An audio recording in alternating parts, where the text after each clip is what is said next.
como que as empresas estão considerando e como vocês estão aportando para que elas respeitem uma questão mínima de segurança? A questão de arquitetura corporativa, que toca aí, em pares com a questão de segurança. Como isso está sendo feito? Passa por alguma triagem, algum gate? Como que vocês estão vendo isso daí? Vamos chamar assim, os motores em si, né, que disponibilizam recursos, né, para que você possa trabalhar com as linguagens de aprendizado, os módulos, eles possuem mecanismos que você pode editar ali, é o que a gente chama de guardrail, para evitar que situações fujam do seu controle, em todos os sentidos, de reputação, que eventualmente, imagina você tem um chatbot e você fica pedindo para ele, sei lá, mesmo qual é a previsão para daqui 30 dias, ou ao mesmo tempo quais são os números da Mega Sena, ou ao mesmo tempo quais são as melhores ações para comprar. Então tem situações que no âmbito onde as empresas atuam, precisa-se ter um certo controle e fazer um fine tune disso. Linguagens ofensivas, com viés político, racial, seja lá o que for. Tudo isso são temas que, ao disponibilizar um serviço que esteja aberto ao cliente ou para que os usuários internos utilizem, você precisa ter essas medidas de controle. Outras camadas de segurança existem, né? A gente não entra no detalhe para evitar essa questão do Shadow IT. Para quê? Um outro caso existente, numa reunião de financeira, isso é uma informação de proximidade. Hoje é muito simples você criar seja uma ata ou um relatório, algo executivo. Se você pegar todas as informações e botar em qualquer plataforma de GenAI, ele vai cuspir para você exatamente aquilo que você quer. Mas assim, o Shadow IT, o grande ponto os seus dados de propriedade corporativa, elas estão indo para uma plataforma que você não tem nenhum conhecimento. Certo? Então esse é um grande ponto, porque aquilo pode ser usado seja lá como for. Então essas preocupações, existem múltiplas camadas para ter esse tipo de controle. Mas desculpa, só pegar o gancho que você está falando, eu concordo que tem que ter guardrails, mas eu acho que o primordial é letramento, sabe? As pessoas ainda... O advento do GenAI, né, com ChatGPT e tudo mais, mostrou algo que as pessoas acham que é mágico. As pessoas acham que ele é criativo. Sim. Gente, não é criativo nada, tá? É um modelo matemático estatístico que basicamente conhece toda a internet. Então ele vai ter tanta coisa boa quanta coisa boa gente está produzindo. A mesma coisa código, né? Gerador de código. Legal, ele vai gerar código bom se tiver programadores bons produzindo e mais, se tiver gente para interpretar. Então isso que você está dizendo é super pertinente, tem que ter guardrail, mas antes de tudo as pessoas têm que saber que mesmo num ambiente controlado, onde eu vou usar a GenAI, por exemplo, para gerar alguma coisa que ninguém vai ver, que não vai para o cliente, que vai para mim, eu tenho a obrigação de fazer aquela leitura. Você quer ver alucinar? Pergunta para uma GenAI uma coisa que tem uma resposta muito simples. Manda no próximo prompt, você vai saber disso, é de segurança. Manda no próximo prompt e fala a mesma coisa com 30 mil palavras. Você vai ver que ele vai começar a falar um monte de abobrinha. Sim. Então, eu acho que precisam ter os guardrails, a gente precisa saber o que eu levo para fora, o que eu faço com o cliente, o que eu faço internamente, mas antes de qualquer coisa, precisa desmistificar. Não é magia, é tecnologia. Né? Então é um modelo estatístico matemático. Quanto maior a base estatística, maior a chance, quem faz economia sabe, né? Ceteris paribus está aí. Né? Mas se as pessoas souberem que há a possibilidade de ter aquele resultado, que há a possibilidade dele oferecer um produto de um concorrente, que há a possibilidade dele falar de um concorrente, há a possibilidade. Né? Foi lançado recentemente um banco, né, no WhatsApp, não vou fazer jabá aqui, mas todo mundo conhece, né? E cara, os guardrails de segurança estavam tão fracos que ele falava de previsão do tempo a palavras ofensivas, e era muito fácil de quebrar. O grande problema, eu acho que precisam dos guardrails, mas antes de tudo, o grande público precisa entender o potencial para o bem e para o mal dessas coisas, né? Para começar a trabalhar bem com essas coisas, até em coisas que eventualmente não precisa de guardrail. Eu vou fazer uma coisa interna dentro da empresa, não precisa de guardrail, eu vou olhar, eu vou curar, mas o cara está tão confiante que aquilo é mágica, que aquilo vai dar a resposta, ele não vai precisar fazer nada, que ele manda para frente o negócio sem olhar. Veja que o tema abre, porque a gente já começa a entrar em alguns aspectos técnicos, e é justamente essa questão de negócio com TI são justamente as discussões que mais estão acontecendo. E tem um de pessoas, né? Porque, um pouco que ele falou, que você estava colocando, eu lembro que no último limite, aquelas empresas que você contrata para fazer invasão, essas coisas, quando elas não conseguem nada, elas começam a atacar as pessoas. Faz uma ligação do nada e fala, ó, eu tô aqui com o Rodrigo, cara, ele precisa que você dê um ok no e-mail aí. Essas questões são consideradas ainda nos projetos? A parte da pessoa de atacar, que é o letrado que ele comentou e tudo mais? É bem amplo, A gente entra até no outro parágrafo, mas uma coisa que está acontecendo é trazer e tomar ações baseadas em dados, utilizando sim inteligência artificial para consolidar e ter os melhores tempos de resposta à automação. Só que existe um outro chapéu sendo estabelecido para esse time, para o nível executivo ou para boards que detêm minimamente o controle sobre os riscos. Aí é uma área de risco, fraude, somado com cibersegurança. Aí tá tendo uma união já. Existe uma união sendo estabelecida. Tem um grande amigo que é o responsável do C6, responsável como CISO e como diretor de riscos e fraudes. Então, assim, uma coisa sustenta a outra. Já está fazendo integração. Esse é um dos pontos que tem sido consolidado aí justamente para tentar antever algumas situações. As empresas, as experiências têm. As pessoas têm clareza do que é uma transformação ágil, do que é uma transformação digital e eles têm clareza do quanto isso é necessário ou não para alcançar resultado? Por exemplo, tem gente que fala que uma empresa pode ser ágil sem ser digital. Que para você ser uma empresa digital, você tem que ter questões da agilidade, mas que pode ser que você não precisa de nada disso para dar resultado. Como é que fica isso num momento onde o Beto comentou um pouquinho antes que, olha, começou a gente copiar achando que ia ter o resultado do outro, usou terminologia, mas, copia, mas chama de outra coisa. Mas qual que era o propósito? Como que vocês veem isso? A transformação digital, ela está sendo bem entendida? Ela tem fim? A transformação ágil digital se juntou? Enfim, esse acho que era o debate que eu queria falar um pouco com vocês. Fúvia, o que você enxerga? Quando você trabalha com a galera, você tem uma questão forte da agilidade. Essa questão já ficou para trás? Vocês nem sofrem mais e vamos na transformação digital? Ou vocês ainda falam assim, olha, não é assim que funciona, vou insistir um pouco aqui para você entender o que eu faço? Cara, é porque, na verdade, eu sou uma pessoa que eu sou zero apegada à agilidade. Até como eu falei, a minha formação é engenheira, eu sempre gostei muito de estratégia. Então, assim, eu vou muito na questão do resultado. Então, e como eu trabalhei em 2 consultorias, eu acho que muitas vezes eles não têm clareza e tá tudo bem, não tem problema. Eu tenho que fazer um trabalho ali de diagnóstico, de venda, né? Como o Thiago estava falando, você tem que entender ali qual que é o motivador antes de propor qualquer coisa. Então, quando a gente fala de agilidade, até a forma que eu trago é como mais um leque de ferramental que eu domino. Mas assim, da mesma forma que eu também conheço de Lean, de Analytics, de tecnologia, de arquitetura, e como que você cruza as coisas, tá? E aí, quando você olha assim, até quando eu estava na consultoria estratégica, que eu tinha um papel também de negociar ali a proposta, a grande maioria dos líderes, eles traziam muito forte questões que são de priorização, de eficiência, de produtividade. E aí, a minha carreira, desde o começo, eu sempre estava olhando para isso.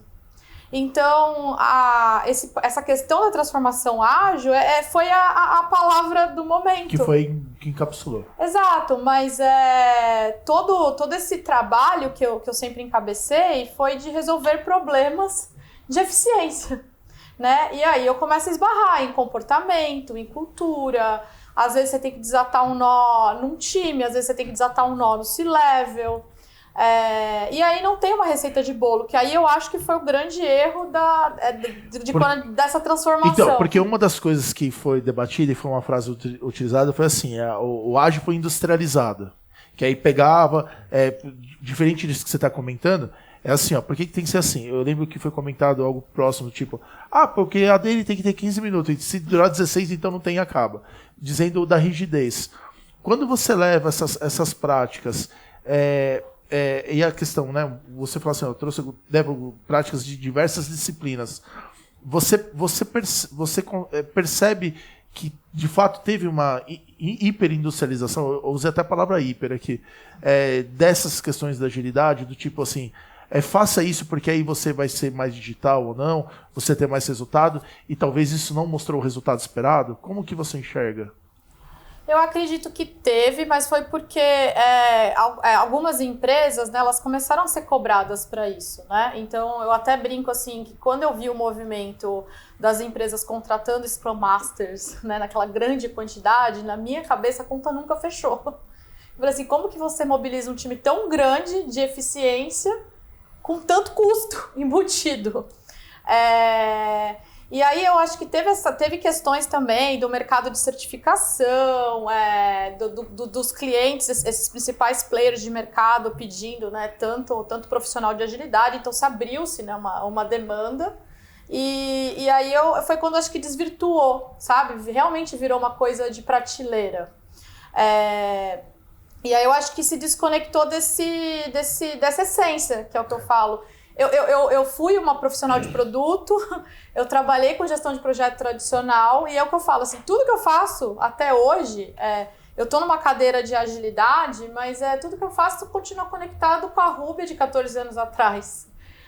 Então tem muito mais a ver com esse bom senso de resolver problemas, independente da ferramenta que surgiu, da oportunidade, a tal empresa está usando isso, tal outra empresa está...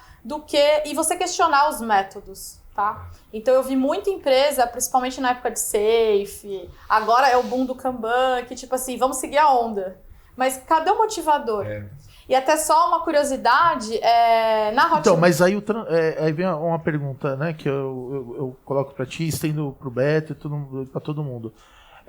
O motivador do boom da transformação ágil foi de fato uma necessidade da transformação digital para oferecer produtos e serviços mais adequados, e que aí eu vou fazer um balaio de gato geral aqui, e as áreas de negócio não tinham as competências necessárias que estavam em tecnologia, e que aí a tecnologia falou, bem, vamos colocar um entreposto, uma camada diferente de atendimento, e aí para finalizar minha visão, aqui, né, na Move a gente teve uma atuação muito forte dentro da agilidade, pelo menos 60% dos agilistas nossos viraram da área de negócio.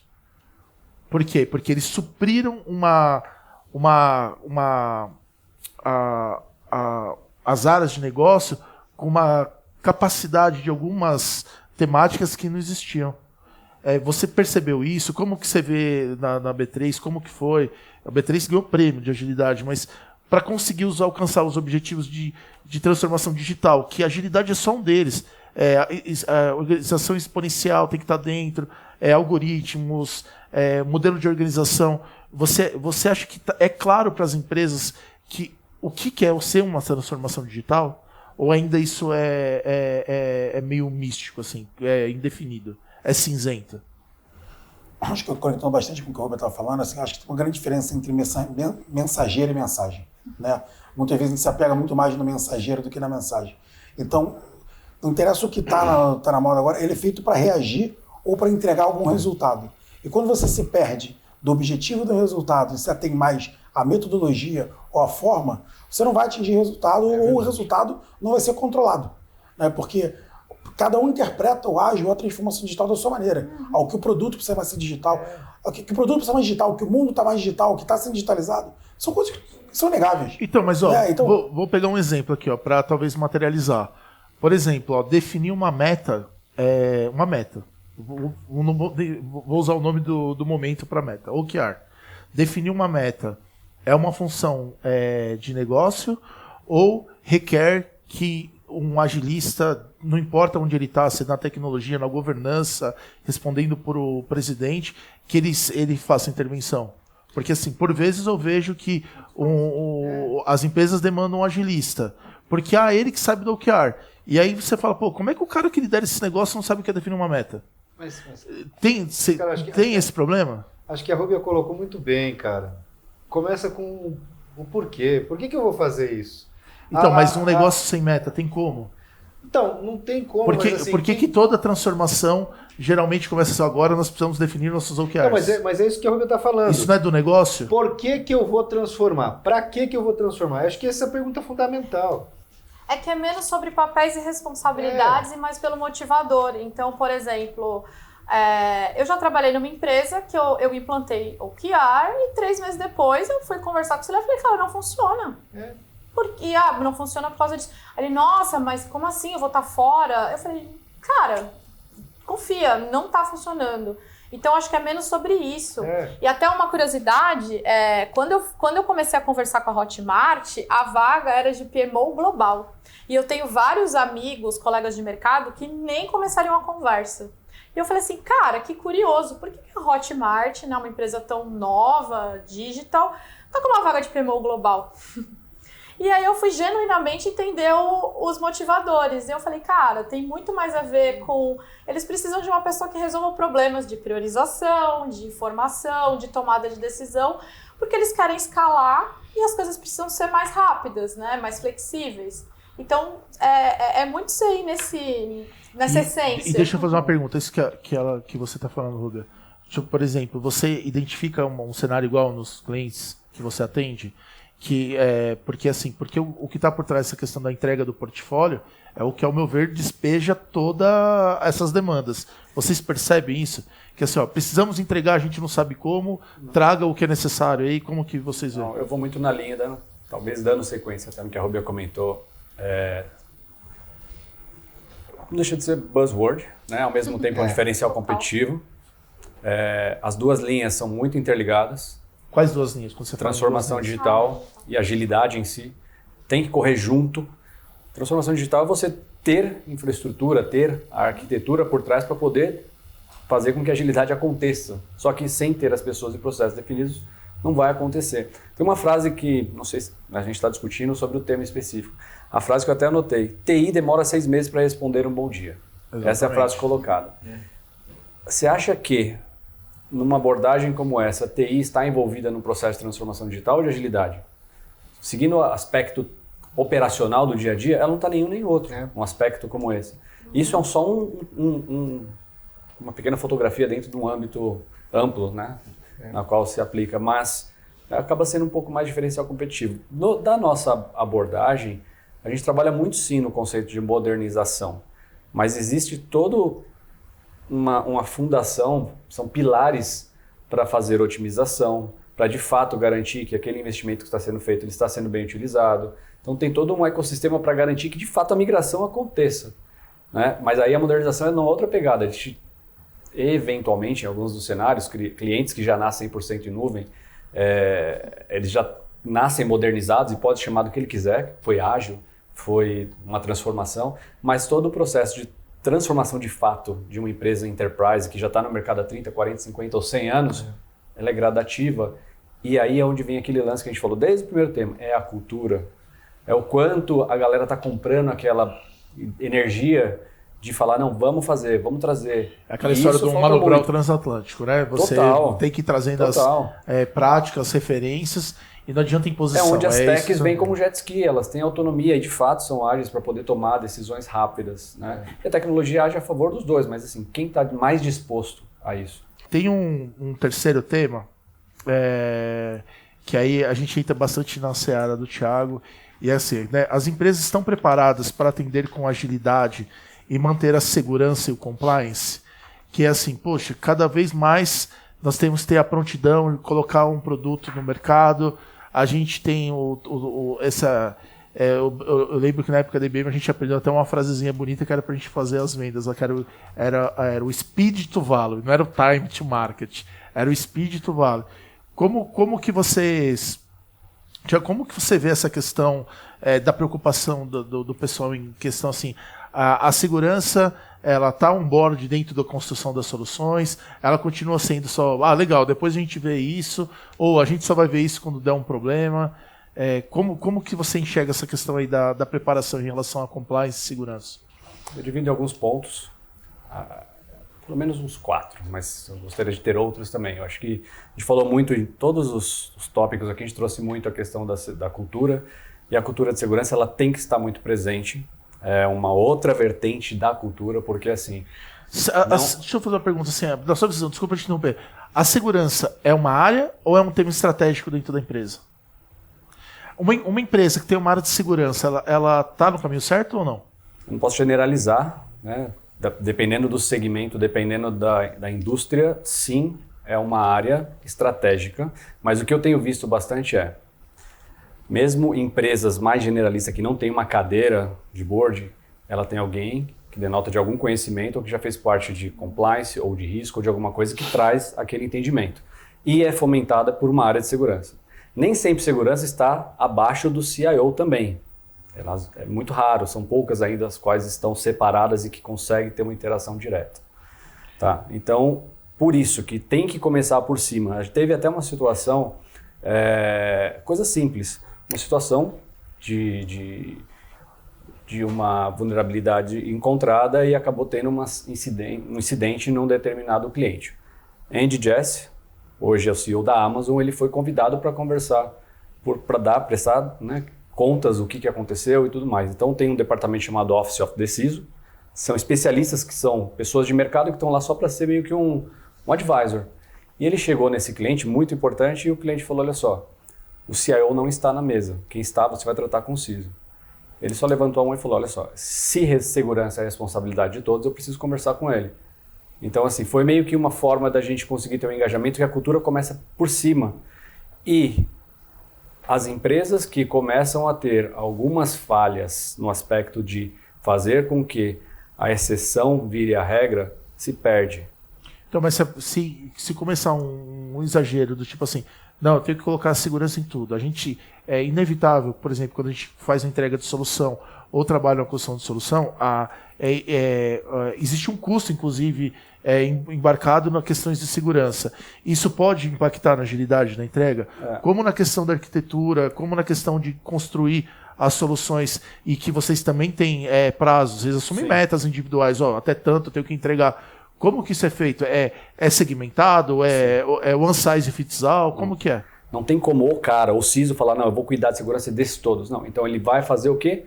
Ele vai trabalhar com o princípio de liderança que a gente chama de ownership. Então, se você cuida do produto A, toda a parte de segurança que você cuida, baseado nos meus blueprints, que eu sou o centralizador total de segurança. Então, cada time pequeno de segurança, ele tem os modelos de referência. Tem os modelos, porque quando chega lá na frente para otimizar esse time, ele já vai seguir com alguns blueprints pré-definidos e vai ser discutido só coisas mínimas para agilizar o processo. Por exemplo, na parte de montar soluções, arquitetura, a parte de segurança, está participando no início dos projetos? Então, ou isso ainda é um ganho, é uma ferramenta que vocês estão indicando para que passe a participar porque ainda não é realidade?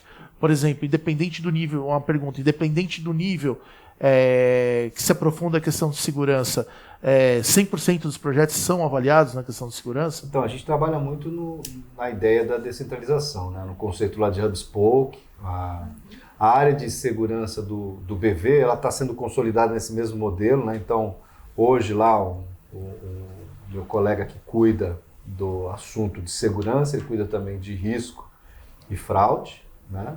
E LGPD, né? Então, e como é que a gente trabalha? A arquitetura de segurança está comigo, né? Então a parte técnica, e ele atua muito mais como uma área de negócio. Então ele define os requisitos de segurança do que tem que ser implementado.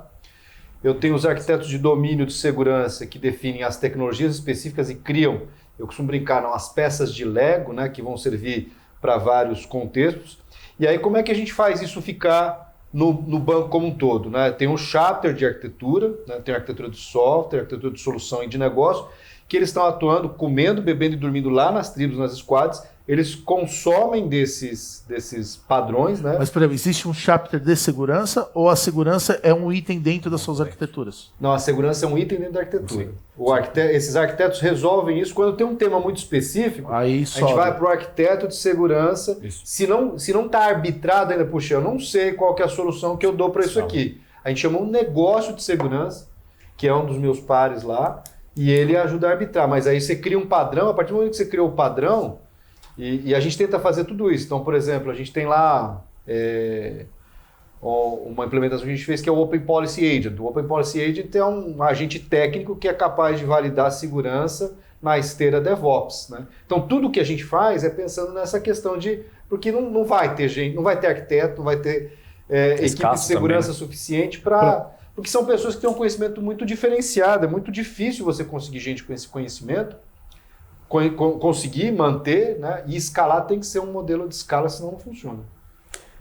Sim, e o grande ponto diferencial também para escalar é criar uma rotina de automação baseada em ticket de alta resolução. É algo que é muito feito, porque tem muita coisa que você não precisa alocar um recurso tanto do time central de segurança ou do cara que está na squad, que a gente chama de champion, de seja lá o nome que for. Um outro fator que segurança está sendo utilizado, que aí é mais na área de negócio também, tem muitas empresas, segmento financeiro principalmente, criando produtos de segurança e vendendo segurança. Um tema que o Beto falou é legal. Tem muito CISO sendo vendedor hoje, porque ele está vendendo um produto que ele criou dentro de casa que pode ser utilizado para outros clientes. Então, uma outra inovação, uma outra frente onde faz segurança entrar um pouco mais na linha de negócio. Acho que quando a gente fala sempre, a gente está falando de agilidade ou negócio, seja qualquer temática, é uma relação de risco. Né? Assim, que risco eu quero assumir aqui no negócio? Então, eu posso querer assumir um risco de determinado benefício. Era a minha pergunta. Senão você faz assim. Se não quero ter risco, eu não tenho negócio. Não tem negócio. 100% confortável. Tem algumas frases, né, que vou trazer aqui, né, por exemplo, dos ensinamentos aí do que a Arroba compartilhou, né, e vocês debateram, né. A pior aplicação que você pode fazer do seu esforço é otimizar uma coisa que não precisava existir, né. E a outra coisa que a gente ouve bastante, quer dizer, eu sempre, né, ouvi e acabava compartilhando visões e tal, mas assim, como se é regulatório, tem que atender. Não é verdade. Então, assim, alguns princípios, né, da agilidade, da transformação digital e todas essas questões, elas precisam ser consideradas no dia a dia. E aí é nesse sentido que eu acho que a visão que vocês trouxeram, né, como arquitetura com experiências diversas, como a parte de gestão de portfólio, que você ressaltou, né? Poxa, é muito mais do que uma técnica por si, um nome. É de entender a necessidade e levar uma solução viável e ser um solucionador de problema. Fazendo isso, solucionando o problema sem colocar a empresa numa zona de insegurança, mas também não colocando segurança exacerbada que impeça do negócio. E trazendo essa transformação, fazendo com que você consiga gerar novos negócios. E aí nessa minha frase que eu tô meio que resumindo porque que eu achei legal trazer pessoas com as características que vocês têm. Certamente uma empresa que tivesse vocês na mesa aí de líderes aí fazendo a diferença traria muito resultado, que é muito mais do que pegar uma coisa antiga que não estava esquecida e muda de nome e trazer de novo, né? Recentemente eu vi uma postagem de uma pessoa propondo um novo método, que eu acho super legal o método. Eu sou engenheiro, eu gosto de bullet, é inevitável. Mas é assim, ó, aquele método não serve para nada, toma um novo método baseado nisso. Eu falei, mas esses são os princípios daquela nossa origem. Então, eu vejo que quanto mais a gente conseguir compartilhar nosso conhecimento, que acho que é o propósito aí do Movencast, a gente vai ajudar algumas pessoas a não caírem em ciladas, coisas que já são conhecidas, que a gente já sabe, né? De colocar o processo na frente do propósito, de ignorar a experiência do cliente e o resultado.